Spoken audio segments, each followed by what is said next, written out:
Number 342 of 1001, solve problems in engineering mathematics. So a trapezoid has an area of 36 meters squared and an altitude of 2 meters. If two bases have ratio of 4:5, what are the lengths of the bases? Okay, so pause the video and try to answer. So this is all about the area of trapezoid. So what is the formula for area of trapezoid? So the formula for area of trapezoid is b sub 1 plus b sub 2 divided by 2 times the height. Or we can use, instead of b sub 1, b sub 2, we can use a plus b. A and b are the bases. Okay, so let's draw the figure. Draw the trapezoid. Given the area of the trapezoid is 36 meters squared. 36 meters squared, and then the height is equal to 2 meters. Height is 2 meters. Two bases have ratio 4:5. So the ratio of the bases is 4:5. So the 4 will be in the shorter, and then 5 will be in this base.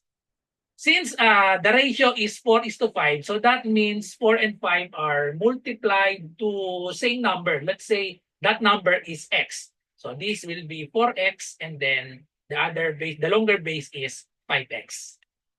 So we want to find the lengths of the bases.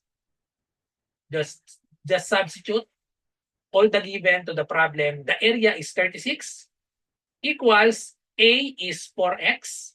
So we have 4x plus the other base is 5x, and then times the height, the value of the height is 2, and then divided by 2. So 2 will cancel out, and then we have 4x plus 5x, that will be 9x equals 36. So solve the value of x, so we have divide both sides by 9. Therefore, the value of x is equal to 36 divided by 9, that is 4. X is 4, so therefore the bases are A is 4x, and then B is equal to 5x. So just substitute the value of x, which is 4. So 4 times 4 is equal to 16, and then 5 times 4 is equal to 20.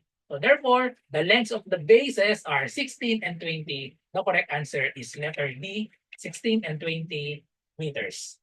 Okay, so that's all. So thank you for watching. I hope you learned something from this video, and see you on another math tutorial for engineering mathematics. Bye!